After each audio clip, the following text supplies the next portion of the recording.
مستقبل کے ہونہار عزیز بچوں،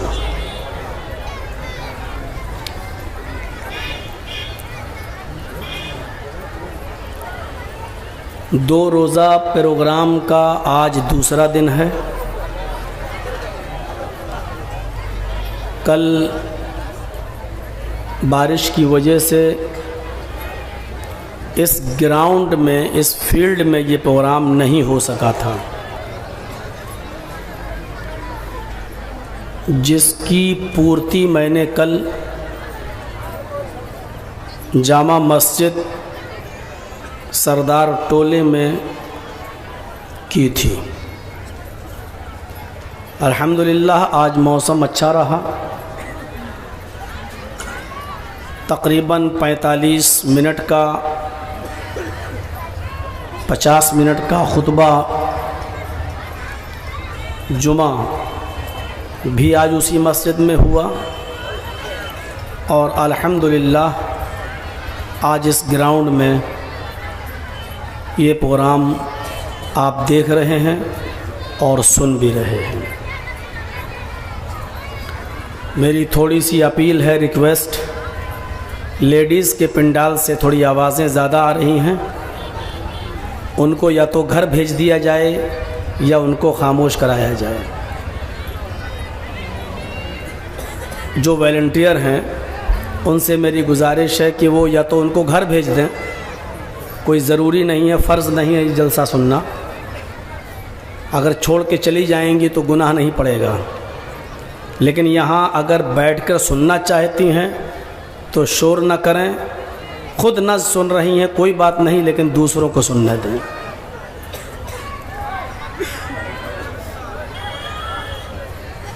بڑی محنت سے یہ جلسے کرائے جاتے ہیں، کئی مہینے پہلے سے تیاری ہوتی ہے، اور پھر اس میں شور شرابہ کر کے اس جلسے کو ڈسٹرب کر دیا جائے تو پھر کوئی مقصد نہیں ہے جلسے کا۔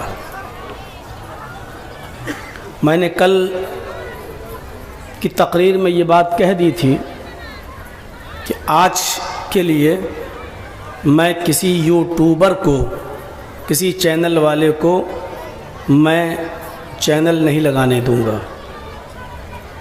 اس کے باوجود آپ آئے ہیں تو آپ کی مرضی ہے، میری طرف سے بالکل ممانعت ہے، اور آج یہاں ہی نہیں کسی بھی علاقے میں ہم لگنے نہیں دیں گے، اپنا پروگرام ریکارڈ نہیں ہونے دیں گے۔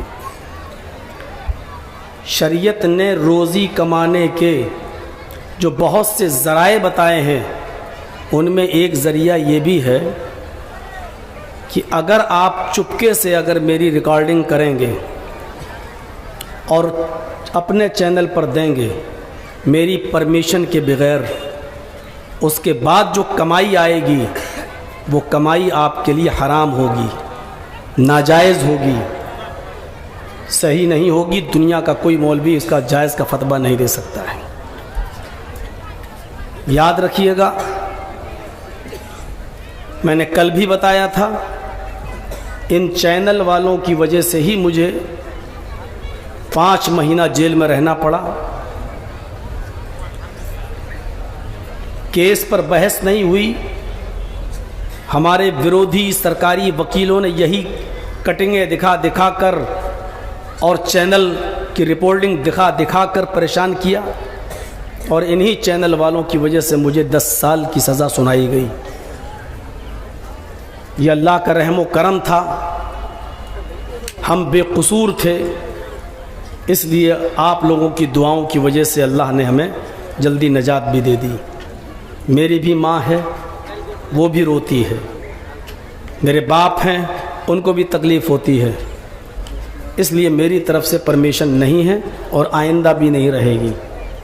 آپ کو سننا ہے تقریر تو سن لیجئے، آپ کو اگر سننا ہے تو ہمارے 2 چینل خود ہیں، راجدھانی چینل، جرجیس انصاری آفیشیل چینل، آپ اس کو سبسکرائب کریے، سنیے، کوئی دقت کی بات نہیں ہے۔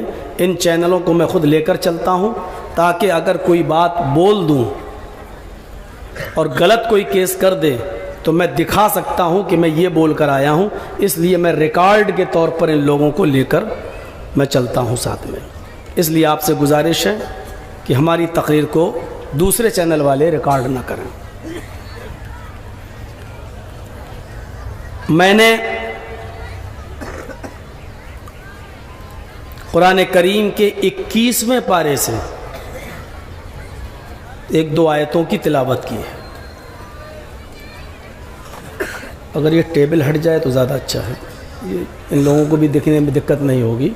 قرآن کی ہمیں ضرورت نہیں ہے، اس لیے کہ جب دیکھنے کی ضرورت ہوگی تو مانگ لیا جائے گا۔ ہاں، اس کو ہٹا دیں۔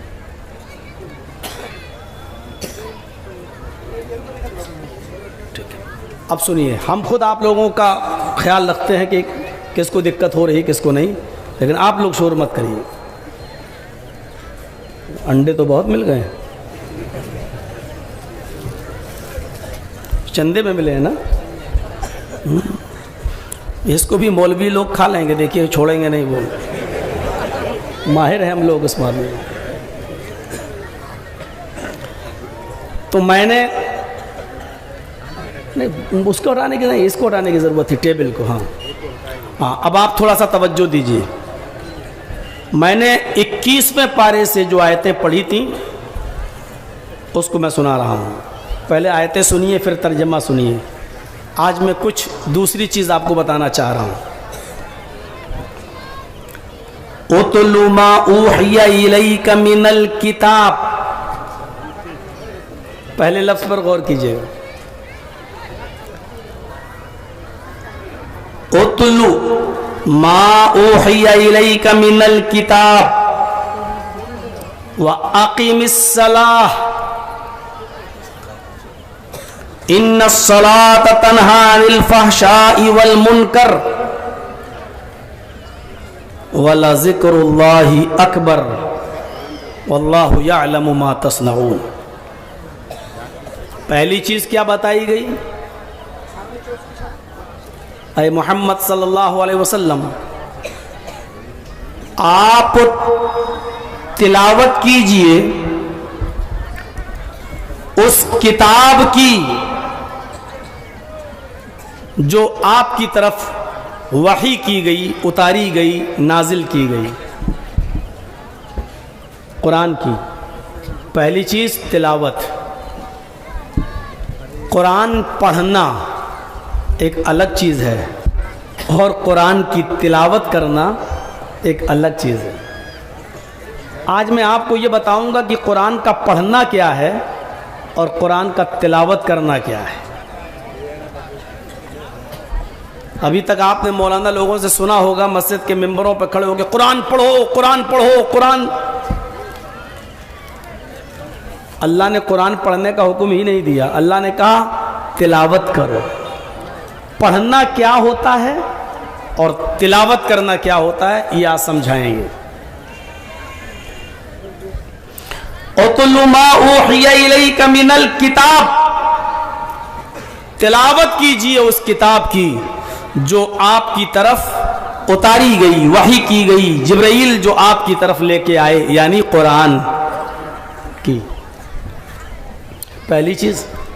اور دوسری چیز بتائی گئی ہے وَأَقِمِ الصَّلَاةَ، اور نماز قائم کیجیے۔ یہاں پر بھی دو چیزیں بتاؤں گا میں۔ نماز پڑھیے نہیں کہا اللہ نے، اللہ نے کہا نماز قائم کیجیے۔ نماز کا پڑھنا الگ چیز ہے اور نماز کا قائم کرنا یہ دوسری چیز ہے۔ اللہ نے یہ کہا ہے نماز قائم کیجیے، اللہ نے یہ نہیں کہا کہ نماز پڑھیے۔ نماز پڑھنا کیا ہوتا ہے اور نماز کو قائم کرنا کیا ہوتا ہے، آج انشاءاللہ یہ بھی سمجھائیں گے۔ تیسری چیز اللہ تبارک و تعالیٰ نے فرمائی ہے نماز کا فائدہ کیا ہے۔ جب نماز کو تم قائم کرو گے تو اس کا بینیفٹ کیا ہے، اس کا فائدہ کیا ہے۔ ان الصلاۃ تنہی عن الفحشاء والمنکر، جب نماز پڑھو گے تو نماز کا فائدہ یہ ہے کہ نماز تم کو فحشائی والمنکر، تھوڑا سا میں اپنی سپیڈ سلو کر کے سمجھا رہا ہوں، فحشائی ہر کھلے ہوئے اوپن، اور منکر چھپے ہوئے۔ جب تم نماز قائم کرنے لگو گے تو یہ نماز انسان کو ہر قسم کی کھلی ہوئی برائیوں، اوپن گناہ اور چھپے ہوئے ناپسندیدہ گناہوں سے روک دیتی ہے۔ یہ نماز ایک برائی اوپنلی ہوتی ہے اور ایک چھپے ہوئے ہوتی ہے۔ ایک گناہ انسان دن دہاڑے کرتا ہے سب کے سامنے، شراب کی دکان کھلی ہے، دن دہاڑے شراب پی رہا، خرید رہا ہے سب کے سامنے، اور ایک گناہ ہوتا ہے جو سب کے سامنے نہیں کرتا ہے بلکہ وہ چپکے سے کرتا ہے، کسی کو پتہ نہ چلے، اسی میں زنا کاری یا مکاری، یہ ساری چیزیں اسی کے اندر شامل ہیں، چوری وغیرہ یہ سب اسی میں شامل ہیں۔ تو اللہ نے فحشائی والمنکر دونوں چیزیں کہا ہے، فحش کھلی ہوئی بے حیائی۔ تو جب نماز قائم کرو گے تو اس کا بینیفٹ کیا ہوگا، اس کا فائدہ کیا ہوگا؟ یہ نماز انسان کو ہر قسم کے گناہ، چاہے وہ اوپن ہو چاہے وہ چھپے ہوئے ہوں، ہر قسم کے کھلے اور چھپے گناہوں سے، برائیوں سے یہ نماز روک دیتی ہے۔ اور تیسری چیز کے بعد چوتھی چیز بتائی، وَلَا ذِكْرُ اللَّهِ اکبر۔ اڑتے بیٹھتے چلتے پھرتے کھاتے پیتے سوتے جاگتے اللہ کا ذکر کرتے رہو، اللہ کو یاد کرتے رہو، اور اللہ کا ذکر بہت بڑی چیز ہے۔ وَلَا ذِكْرُ اللَّهِ اکبر، ذکر اللہ، ذکر الہی، یہ بہت بڑی نعمت ہے۔ اللہ کا ذکر کرتے رہو، اللہ کو یاد کرتے رہو۔ وَاللَّهُ يَعْلَمُ مَا تَصْنَعُونَ، اور یاد رکھنا اللہ کوئی پتھر کی مورتی نہیں ہے جس کو لوگ بھگوان مان لیں، اور کوئی بھی کتا آئے تو اس کے اوپر پیشاب بھی کر دے تو وہ اپنے آپ کو بچا بھی نہ سکے۔ مندروں سے سونے کی مورتیاں تک چوری ہو جاتی ہیں، اور یہ جو بھگوان جن کو مانا جاتا ہے اپنے آپ کو بچا بھی نہیں پاتے ہیں۔ تو یاد رکھنا اللہ کوئی ایسا تصور مت کر لینا، اللہ کوئی پتھر کی مورتی نہیں ہے، اللہ کسی مزار میں لیٹا ہوا بابا کی طرح بھی نہیں ہے، کہ جن سے تم بیٹا بیٹی مانگتے ہو لیکن وہ اپنے پاس آنے والے کتے کو بھی نہ بھگا پائے۔ تو یہ تصور مت کرنا۔ واللہ یعلم ما تصنعون، وہ ہر چیز جانتا ہے جو تم کرتے ہو، دنیا میں جو کچھ بھی تم کر رہے ہو وہ ہر چیز سے باخبر ہے۔ اس کو ایسا مت تصور کر لینا کہ نہیں ہم مندر میں جا کے پنکھا چرا لائیں گے اور چوری کر لیا، بھگوان روک بھی نہیں پا رہے ہیں، نہیں۔ واللہ یعلم ما تصنعون، وہ جانتا ہے، کوئی چیز چھپی نہیں ہے اس کی نظروں سے، چاہے وہ رات کے اندھیرے میں کوئی غلط کام کرو یا دن کے اجالے میں کرو، وہ تمہاری ہر چیز سے باخبر ہے، ہر چیز کو وہ جانتا ہے۔ یہ چند چیزیں میں نے ترجمے میں بتائی، آج اسی پر میں کچھ گفتگو کروں گا۔ پہلی چیز، اُتْلُ مَا أُوحِيَ إِلَيْكَ مِنَ الْكِتَابِ، تلاوت کیجئے اس کتاب کی جو آپ کی طرف اتاری گئی، وحی کی گئی، بھیجی گئی۔ تلاوت کیا ہے؟ عربی زبان میں تلا یتلو باب نصرہ سے جب آتا ہے تو اس کا معنی ہوتا ہے پیچھے پیچھے چلنا۔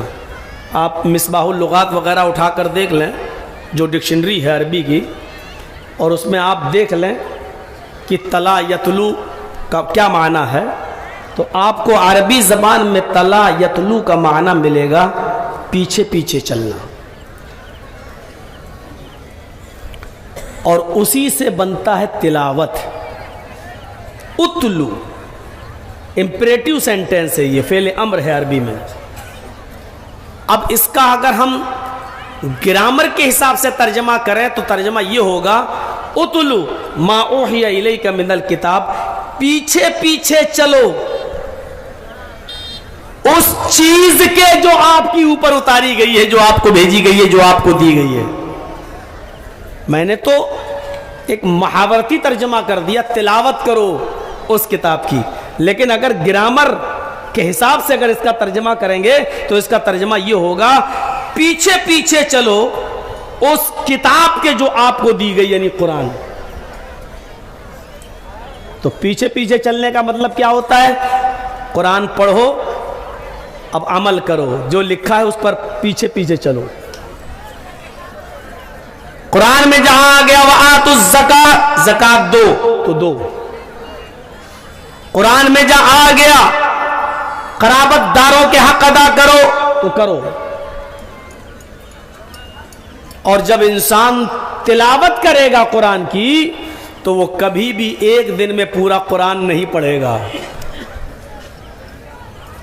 نہ رمضان میں نہ رمضان کے علاوہ، کیونکہ پڑھنا الگ چیز ہے. آپ پڑھو گے تو سمجھو گے نہیں، اور جب تلاوت کرو گے تو سمجھو گے. ایک آیت پڑھیے روز، لیکن سمجھ کر پڑھیے. کوئی ضروری نہیں ہے کہ آپ ایک ہفتے میں قرآن پڑھ لو، ایک مہینے میں قرآن پڑھ لو، نہیں، کوئی ضروری نہیں ہے. اور ضروری تو رمضان میں بھی نہیں ہے کہ پورے مہینے رمضان میں پورا قرآن پڑھ لو، ضروری نہیں ہے.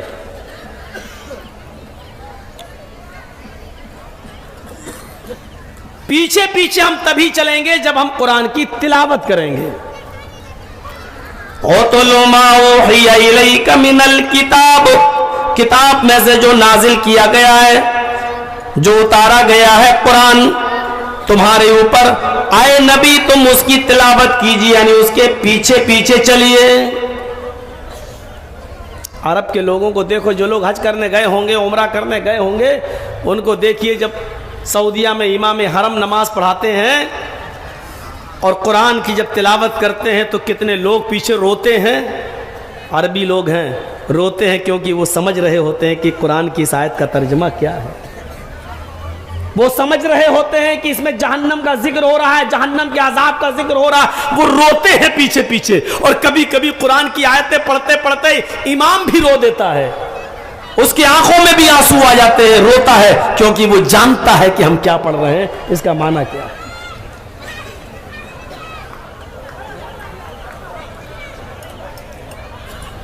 میرے بھائیوں،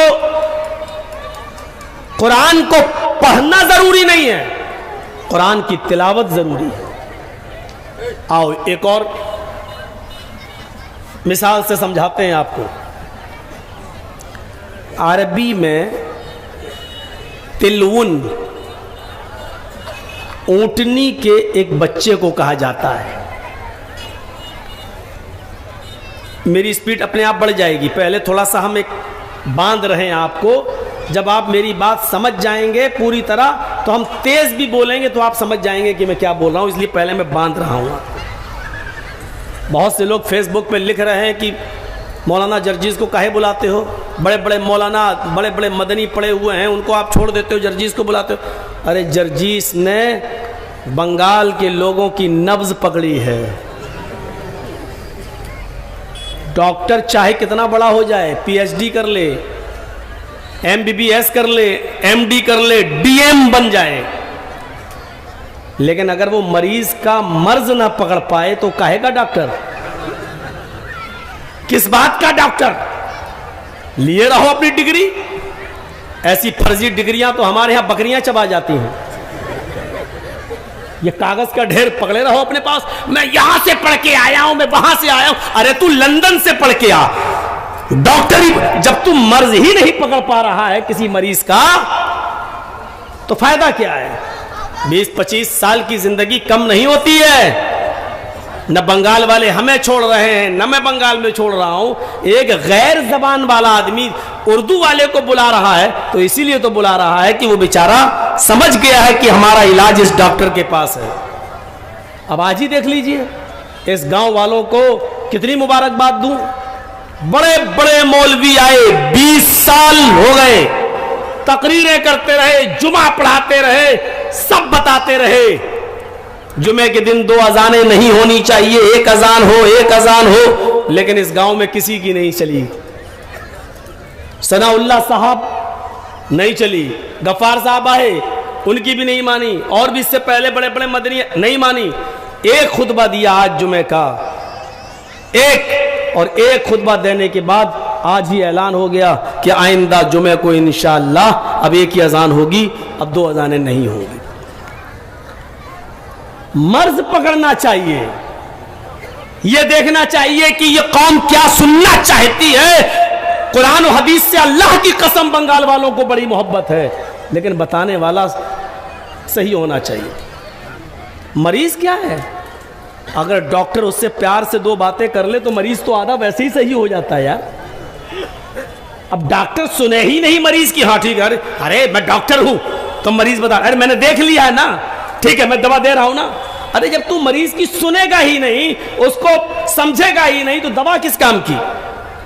اب مریض کو تم بہت اچھی دوا دے رہے ہو, لیکن اس کو دل میں کیا ہے, ارے یار پوری بات ہی نہیں سنتا یہ ڈاکٹر, بس فیس لے لیتا ہے, ڈاکٹر سنتا ہی نہیں میری بات. اب وہ دوا جو فائدہ بھی کر رہی ہوگی نہیں کرے گی, کیوں, وہ جانتا ہے کہ سنا ہی نہیں میری, تو علاج کیا کرے گا.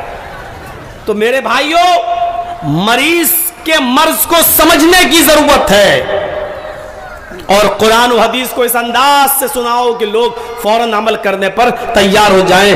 کتنا تعزیہ نکلتا تھا اسی کلیہ چک میں, کتنا تعزیہ نکلتا تھا, آج دیکھ لو الحمدللہ کتنا کم ہو گیا.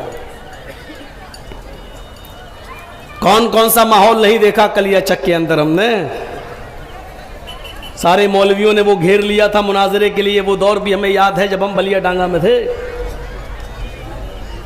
خوب اونچی اونچی ٹوپی لگا کے قطب مینار والے گھیر لیے تھے ہم کو,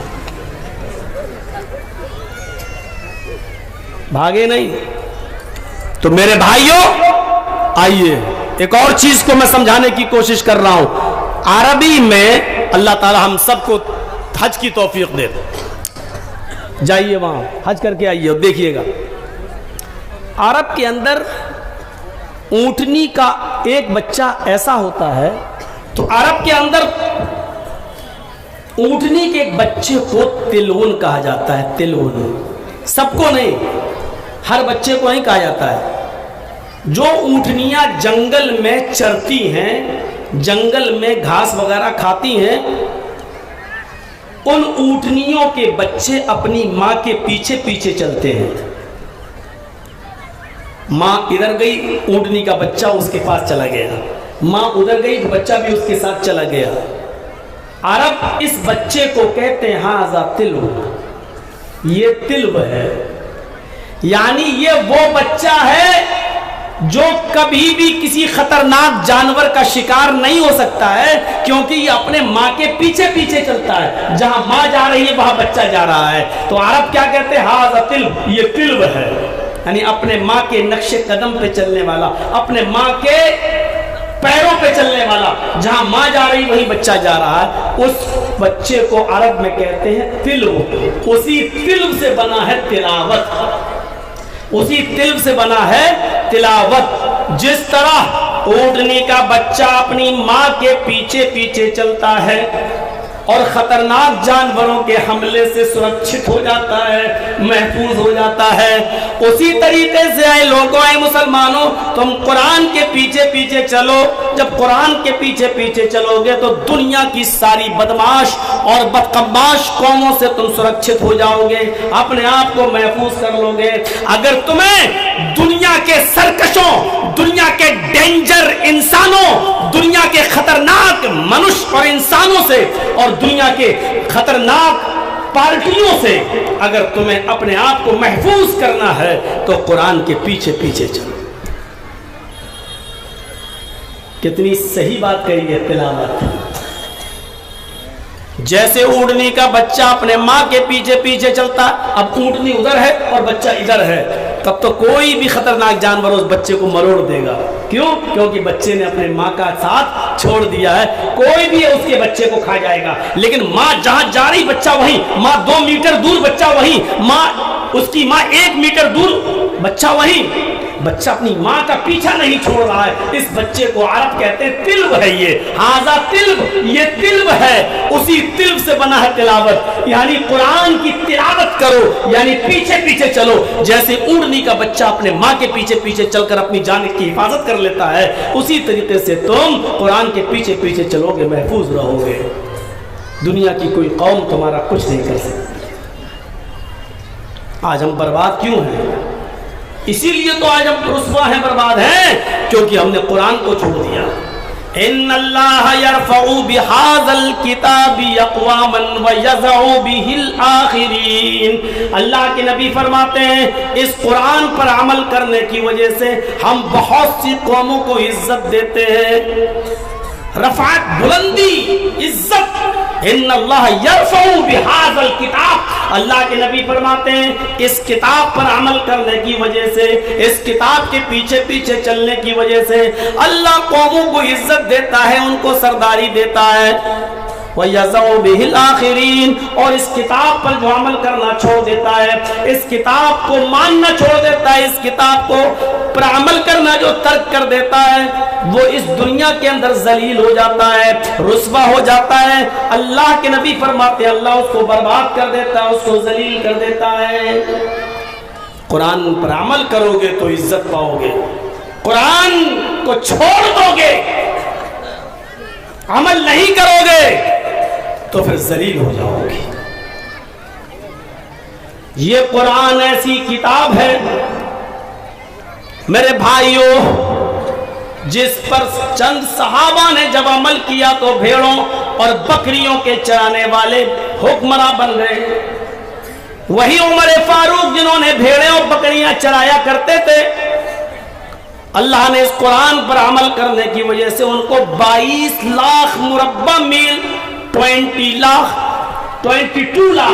22 لاکھ مربع میل پر ان کو حکومت کرنے والا حکمراں اور حاکم بنا دیا، خلیفہ بنا دیا۔ مودی جی تو صرف بھارت کے ہیں،